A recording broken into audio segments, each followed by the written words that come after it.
갈라디아서 1장 11절에서 17절입니다. 형제들아, 내가 너희에게 알게 하노니 내가 전한 복음은 사람의 뜻을 따라 된 것이 아니니라. 이는 내가 사람에게 받은 것도 아니요 배운 것도 아니요 오직 예수 그리스도의 계시로 말미암은 것이라.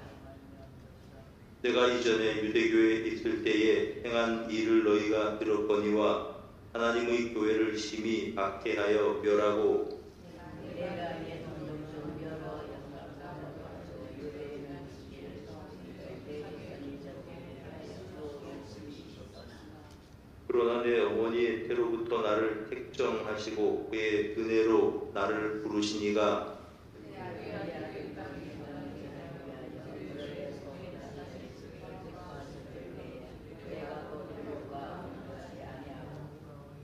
함께 있습니다. 또 나보다 먼저 사도된 자들을 만나려고 예루살렘으로 가지 아니하고 아라비아로 갔다가 다시 다메섹으로 돌아갔노라. 아멘. 할렐루야. 오늘도 이 자리에 나온 여러분들 모두 참 감사드립니다. 그리고 우리 모두에게 하나님께서 이 한 시간에도 은혜를 베풀어 주시는 귀한 시간이 되기를 소원합니다. 우리가 보통 사람들이 자기 확신이 강하고 뜻이 분명한 사람들은 보통 애타적이기가 쉽습니다. 그래서 자기 주장을 남에게 강요하는 경우들이 많이 있습니다. 이거 꼭 내 말이 맞다는 거죠. 그런데 이제 그런 사람들은 의외로 자기가 가진 것에 대한 확신은 있는데 다른 사람들의 입장을 좀 헤아리고 배려해서 폭넓게 남들의 말을 수용할 줄 아는 그런 점들이 부족한 경우가 있습니다. 그래서 이제 그런 사람들이 이제 더러더러 만나게 되는데 바울 사도를 보면은 분명한 어떤 확신을 가지고 있는 사람인데도 불구하고 포용성이 굉장히 넓은 사람이었습니다. 바울 사도는 이렇게 말합니다. 내가 유대인들에게는 유대인처럼 되었다. 유대인처럼 처신을 한다는 거죠. 또 내가 율법이 없는 사람들에게는 율법 아래에 있는 사람이지만 율법 없는 자들처럼 행동을 한다는 것입니다. 왜냐하면 그들과 맞춰줄 줄 안다는 겁니다. 그러니 여러분 그게 얼마나 힘든 일이겠습니까?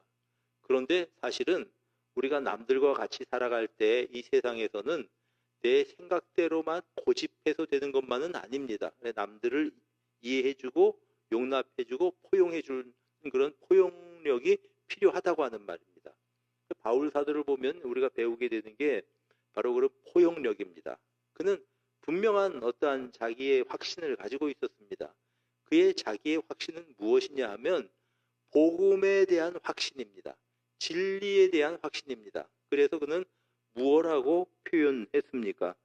이제 이 다른 복음은 없다. 그리고 우리들이라고 하더라도 하늘에서 온 천사라고 하더라도 내가 너희들에게 전했었던 그 복음 외에 다른 복음을 전하면 저주를 받을 거다 이렇게 말합니다. 확실한 그런 강한 확신을 가지고 있습니다. 내가 전한 거 외에는 쉽게 말하면 내가 너희들에게 가르쳐준 그 복음 외에는 다 가짜다 그 얘기입니다. 나를 가짜라고 하고 내 복음을 가짜라고 하는 사람이 있다면 그 사람 저주를 받을 거다. 여러분 자기 확신이 굉장히 강한 거죠. 내 말만 옳다고 하는 고집장이처럼 우리가 보입니다.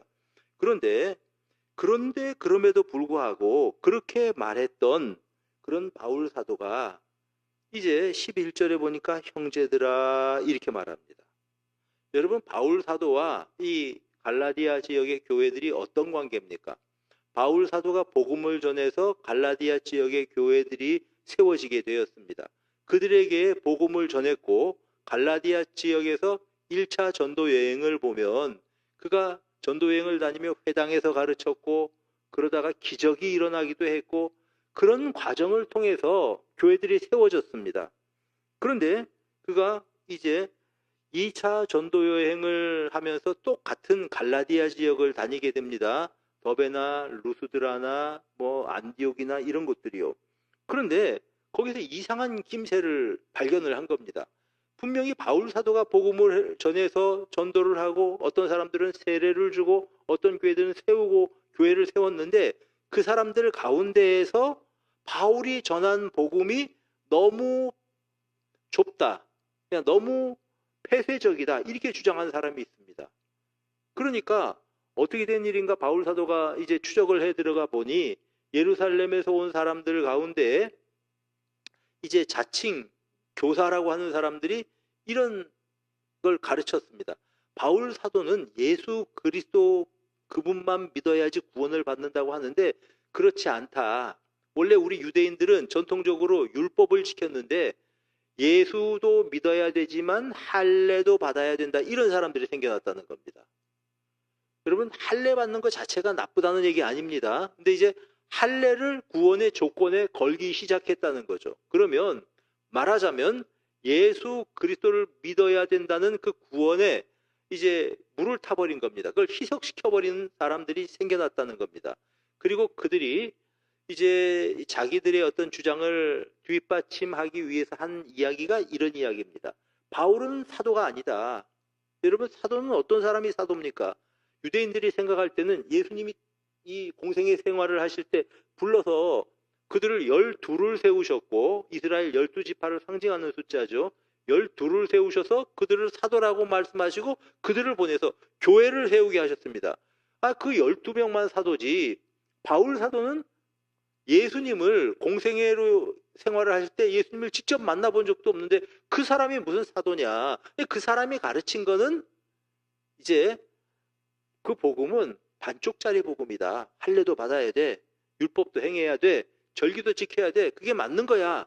이제 그냥 어떻게 보면 복음과 구약의 율법을 뒤섞어 놓은 거죠. 신약과 구약을 어떻게 보면은 혼합해서 자기들이 원하는 대로 이제 막 가르쳤다고 하는 그러한 말씀입니다. 자, 이러한 때에 이게 굉장히 중요한 문제였습니다. 이 바울 사도는 나는 사도가 분명하다라고 강조를 하는 거죠. 그래서 이제 사도된 바울은 1절에 이렇게 설명하지 않습니까? 나는 사도가 맞다는 것입니다. 여러분, 왜 사도가 그렇게 중요한 문제였냐 하면은 사도가 한 일은 크게 보면 두 가지입니다. 하나는 성경을 기록하는 일이고요. 또 하나는 교회를 세운 일입니다. 만약 바울 사도가 아니라고 한다면 바울 사도가 전했었던 복음, 이 성경 기록한 갈라디아서, 로마서 전부 다 이거는 뭐 성경에서 떼내버려야 될 일이죠. 그 다음에 바울 사도를 통해서 세워진 교회들, 그 교회들은 모조리 다 새롭게 교육을 받아야 되는 그러한 상황이었습니다. 바울 사도를 통해서 막 기적을 체험하고 한 사람들은 그건 다 이제 어떤 헛된 어떤 심리적인 현상이다. 뭐 이렇게 이제 설명을 해야 될지 모르겠습니다. 그러니까 바울 사도는 나는 분명히 사도다. 이것을 강조하고 있는 겁니다. 왜냐하면 내 권위를 위해서 그런 것이 아니고 복음 때문에 그런 겁니다. 나는 예수님을 만나서 공생애 동안 같이 생활했던 사도는 아니라고 할지라도 나는 부활하신 예수님을 만났다는 겁니다. 부활하신 예수께서 나를 만나서 나를 보내서 이제 이방인의 사도로 세우셨다는 겁니다. 내가 한 것이 아니고 하나님께서 세우셨다는 것이죠. 이게 바울 사도의 주장이었습니다. 자, 그런데 그런 바울 사도가 그런 상황에서 1절부터 10절까지 쭉 읽어보면 그냥 저주를 받을지어다 그러고 막 그렇게 말하던 그가, 그들을 막 책망하던 그가 갑자기 이렇게 말합니다. 11절에 형제들아 내가 너희에게 알게 하노니. 형제들아 내가 너희에게 알게 하노니. 여러분, 이게 중요합니다. 아마 저 같았으면 그렇게 얘기했을지 모를 거예요. 이 편지를 쓰면서 이 배은망덕한 나쁜 사람들아, 내가 너희들에게 복음을 전하려고 그 고생을 하고 내가 거기서 기도를 하면서 너희 한 사람 한 사람들을 세우고 세례를 베풀고 했는데 지금 와서 내가 전한 복음이 가짜라고? 그리고 내가 사도가 아니라고? 정말 당신들 나쁜 사람들이다. 은혜를 모르는 사람들. 아마 저 같았으면 그랬을 것 같아요. 그러나 바울 사도는 그러지 않았습니다. 형제들아, 형제들아, 사랑하는 성도 여러분, 내가 맞더라도, 내가 가진 확신이 분명하더라도 남들을 우리가 포용할 줄 아는 마음 가지고 살아가는 성도님들이 되시기를 바랍니다. 내가 틀려서 그런 것이 아니고 상대를 이해해 주려고 하는 그러한 마음이죠. 형제들아, 형제들아. 참 따뜻하게 느껴집니다. 좀처럼 양보가 없을 사람 같은데 참 따뜻한 사람입니다. 이러한 어떤 따뜻한 권면의 글이 결국은 이제 갈라디아서를 기록을 하는 그런 바탕에 있었고, 이것이 우리 교리를 세우는데 얼마나 큰 도움이 되었는지 모릅니다. 여러분, 남들에게 책망할 때, 자, 남들이 잘못한 게 있어요. 그럼 우리가 어떻게 남들의 잘못을 지적해야 할까요? 이게 중요하죠. 우리가 자녀들한테도 막 그 이야기할 때 막 화를 내면서 이야기하면 애들 잘 안 듣습니다. 애들도 고집이 있어요. 근데 부드럽게 사랑의 마음으로 우리가 아이들에게 이야기하면 그들이 그 이야기를 듣습니다. 예수님께서 뭐라고 말씀하십니까? 만약 너희 형제 가운데 죄를 범한 사람이 있으면 어떻게 하라고 말씀하셨습니까? 그 사람과 너와만 같이 해서 그 사람에 대해서 이렇게 이제 이 권면하라고 말씀을 하십니다. 이거는 이렇고 저거는 저렇고. 자, 그 다음에 그 말 안 들으면 어떻게 하라 그랬습니까? 두 사람 증인의 숫자입니다. 두 사람이 가서 두세 사람의 이름으로 설명을 하고, 또 그 다음에 그들의 말도 듣지 않으면 어떻게 하라고 말씀하셨냐면 교회의 이름으로 말하고, 그래도 듣지 않으면 이방인처럼 세리처럼 여기라고 말씀하셨습니다. 아예 그냥 내놓으란 얘기죠. 상대를 하지 말란 얘기입니다.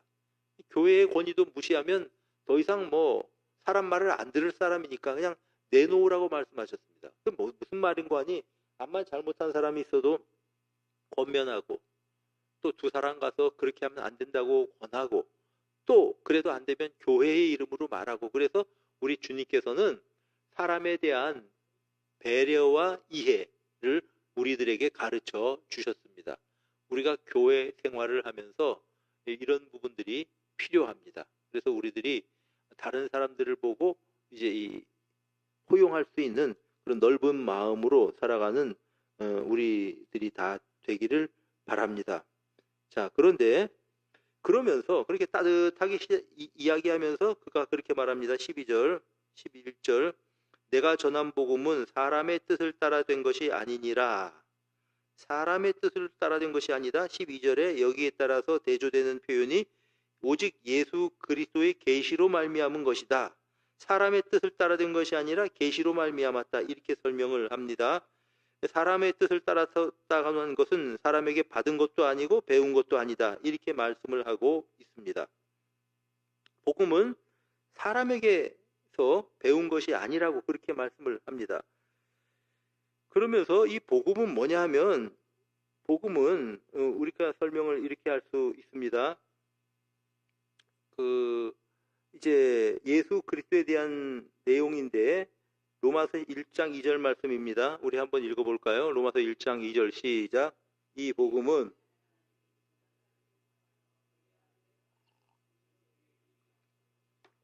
3절 그의 아들의 3절 한번 또 봅니다. 그의 아들에 관하여 말하면 육신으로는 다윗의 혈통에서 나셨고 성결의 영으로는 죽은 자 가운데서 부활하사 능력으로 하나님의 아들로 선포되셨으니 곧 우리 주 예수 그리스도시니라.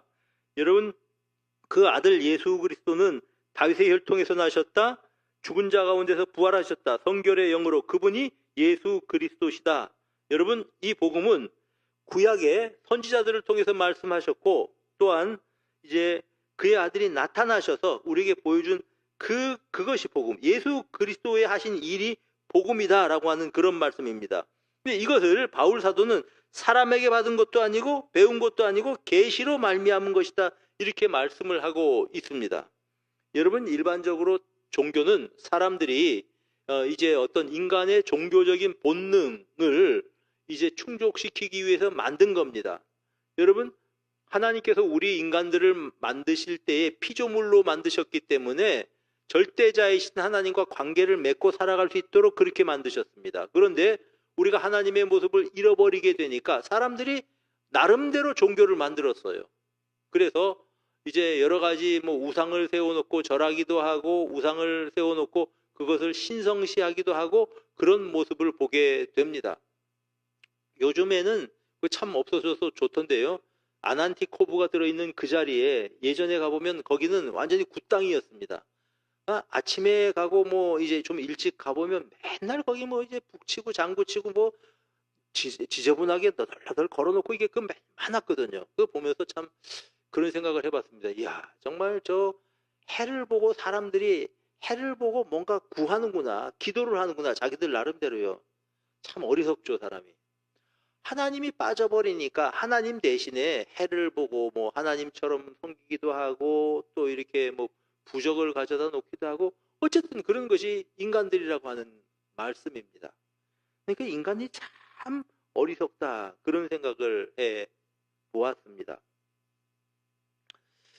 그런데 이제 이 어떤 경우에는 이제 사람들이 뭔가 이 진리가 어디에 있을까, 절대자가 어디에 있을까 하고 찾기 위해서 깨우침을 얻기 위해서 평생을 거기에 투자를 해서 그냥 뭐 평생 동안 이제 그 갈고 닦고 무엇인가를 찾으려고 하는데 추구하려고 하는데 찾지를 못합니다.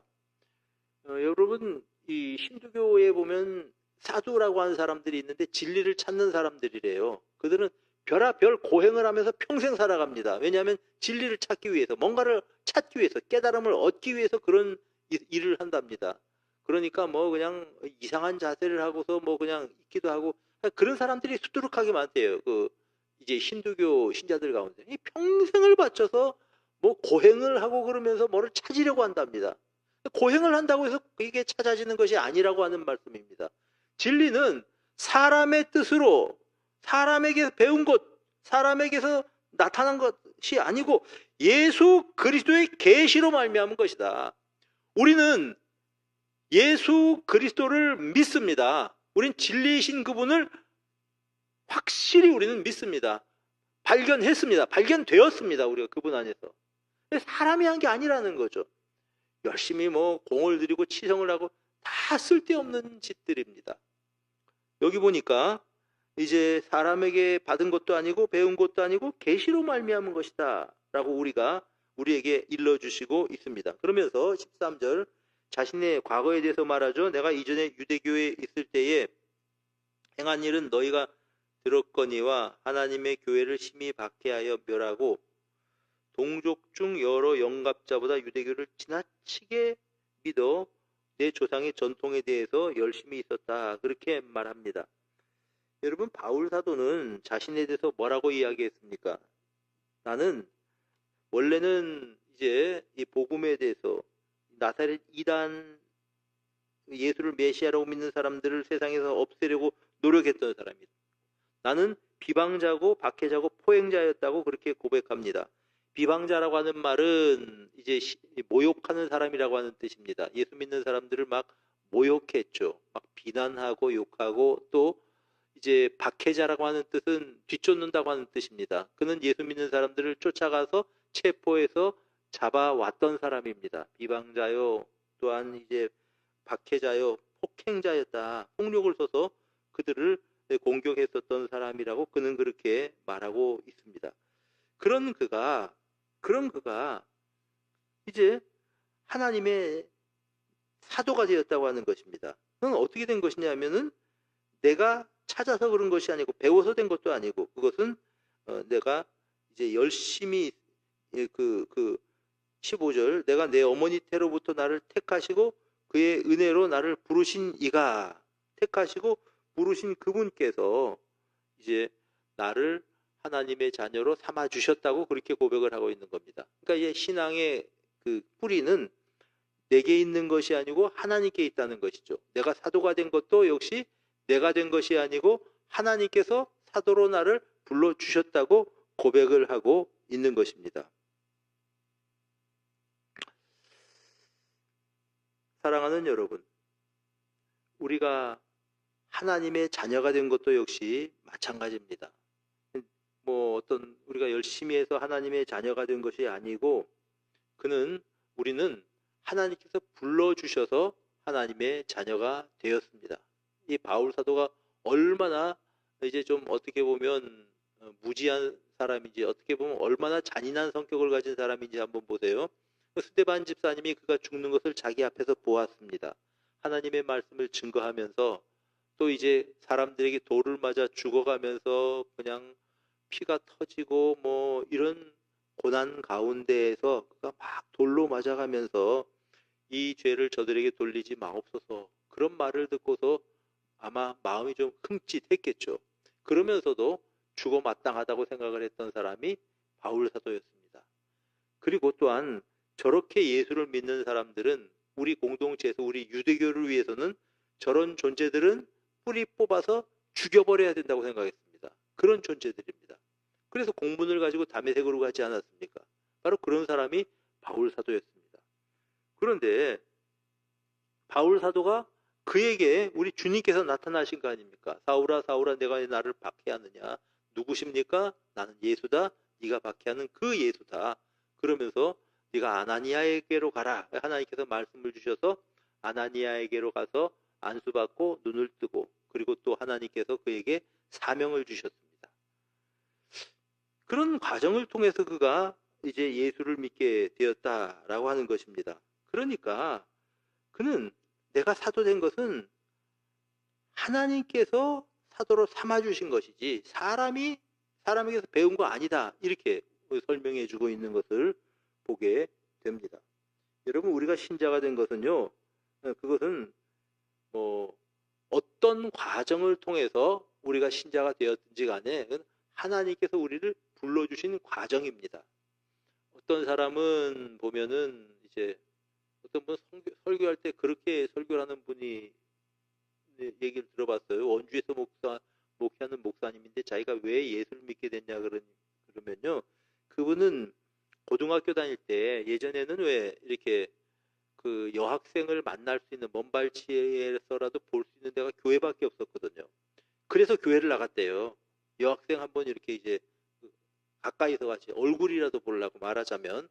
근데 그렇게 나와서 교회에 나온 사람이 하나님께서 나온 그 사람을 확 사로잡아가지고 목회를 하고 있더라고요. 그래서 교회를 나온 사람도 있구나. 또 어떤 사람은요,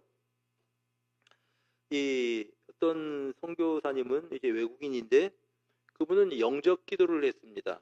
누가 가서 이제 또 영접을 시켰죠. 그래서 기도했는데 여러분 이게 영접 기도 쉽게 생각할 일이 아닙니다. 그 사람은 그렇게 기도를 하고 나서 아무런 변화가 없었대요. 근데 그 다음날 일어나니까 세상이 달라 보이더랍니다. 여러분 그것을 통해서 그 과정을 통해서 예수 그리스도를 그 사람이 만나게 된 것이죠. 어떤 사람은 이런 언제 내가 예수를 믿게 되었는지 그 경계선이 분명하지 않은 사람들이 있어요. 어려서부터 교회에서 자란 사람들. 그냥 어려서부터 내가 모를 때부터 교회 다녔어요. 나는 그냥 부모님이 다녔으니까. 그러다가 어느 순간에 보통 이제 수련회 같은 때 그런 일들이 많이 일어나죠. 거듭남의 역사가 수련회 때 예수 그리스도를 만나기도 하고, 또 이제 어떤 사람 같은 경우에는 이제 저 같은 경우에는 성경 읽다가 주님을 만났습니다. 쉽게 말하자면 성경 읽다가 성령 받았어요. 그런 사람도 있을 수 있고, 별의별 과정을 통해서 예수를 만난 사람들은 많겠지만은, 그런데 중요한 사실은 이 모든 것들은 하나님께서 우리를 부르시는 과정이었고 방법이었지, 부르신 분은 하나님이시라고 하는 그러한 말씀입니다. 우리 하나님께서 부르셔서 나를 하나님의 자녀로 삼아 주셨다라고 하는 그러한 말씀입니다. 15절에 보니까 바울 사도는 어머니의 태로부터 택정하시고 은혜를 부르셨다고 말씀하고 있습니다. 우리가 이해는 못하는데, 그러니까 이해를 못한다고 하는 것이 믿기 전에 하나님이 나를 택하셨다, 믿기 전에 나를 알고 계셨다, 그래서 나를 하나님의 자녀로 삼으셨다라고 하는 것을 아주 좀 이렇게 논리적으로 명확하게 설명하기는 참 어려운 문제인데 성경에서 그렇게 말씀을 하는 거죠. 그러니까 내가 어머니 뱃속에서부터 나는 하나님께서 보셔서 나를 택해서 하나님의 자녀로 보시고 하나님의 자녀로서 삼아주셨다고 하는 것입니다. 얼마나 감사한 일입니까? 나는 하나님을 모를 때에도, 나는 하나님을 전혀 이해하지 못하고 하나님 하자도 모를 때도 하나님은 나를 사랑하셔서 보고 계셨고 추적하고 계셨고 어느 순간에 나를 만나주셔서 하나님의 자녀로 삼으셨고, 또한 이제 복음을 전하며 살아갈 수 있도록 만들어 주셨습니다. 저 같은 경우는 그래요. 이 참 어떻게 생각하면 기가 막히다. 내가 어떻게 하나님을 알게 됐지? 내가 성경을 읽게 됐을까? 그 과정을 통해서 내가 어떻게 성경을 읽을 때 그 놀라운 어떠한 그러니까 이제 성경을 읽을 때 저 같은 경우는요, 그냥 성경이 믿어진 거예요. 뭐라고 이제 이것이 누가 맞다 틀리다 설명을 해준 것도 아니고 그냥 믿어졌다고밖에는 이 표현을 못하는 것이 이제 저 같은 경우는 그렇게 예수를 믿었습니다. 여러분 하여간 어떤 과정을 통해서 예수 그리스도를 만나게 되셨든지 간에 그것은 하나님께서 어머니 뱃속에서부터 여러분들을 택하셔서 하나님의 자녀로 삼으신 줄로 믿으시기를 바랍니다. 바울 사도가 그가 이제 하나님을 만났을 때에 이 두 가지 질문을 그가 이제 했습니다. 뭐냐 하면 하나는 하나님께 그 바울 사도의 질문 중에 하나가 누구십니까? 라는 질문입니다. 누구십니까? 나는 네가 박해하는 예수다. 여러분들은 예수 그리스도가 어떤 분이라고 분명히 고백할 수 있는 신앙 고백을 여러분 가지고 살아가고 있습니까? 여러분들에게 있기를 바랍니다.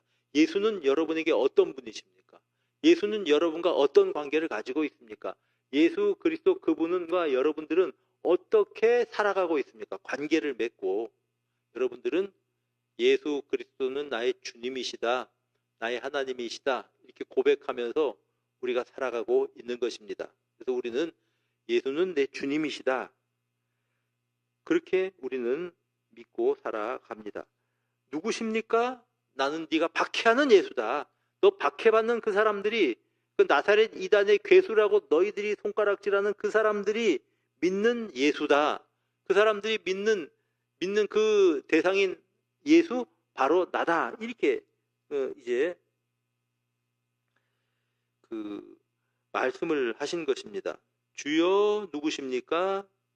나는 예수다. 네가 박해하는 예수다. 이렇게 이제 일러 주신 거죠. 그 다음에 그가 하나님께 그 예수께 던진 또 하나의 질문은 내가 무엇을 해야 되겠습니까? 어떻게 살아야 되겠습니까? 아나니아에게로 가라 말씀을 하셨죠. 그리고 결국은 그에게 너는 이방인을 위해서 복음을 전하기 위해서 내가 택한 내 그릇이다. 너는 복음을 전하는 사도다. 이렇게 불러주셨다고 하는 것입니다. 우리들이 예수를 믿고 항상 두 가지는 생각하고 살아야 될 겁니다. 예수는 어떤 분입니까? 여러분에게.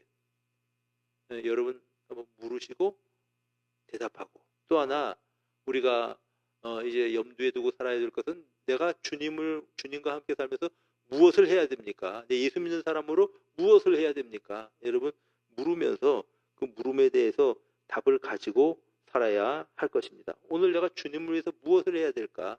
물으시고 답해 보시고 그리고 살아가는 여러분들이 되시기를 바랍니다.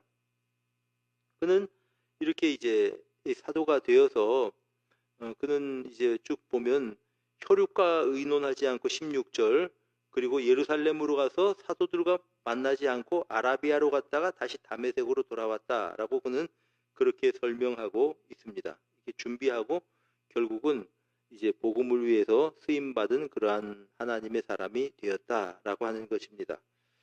사랑하는 여러분, 바울 사도의 하나님이 나의 하나님이시고 또한 바울 사도를 만나주신 그 예수께서 나를 만나주셔서 내가 예수 믿는 그리스도인이 되었습니다.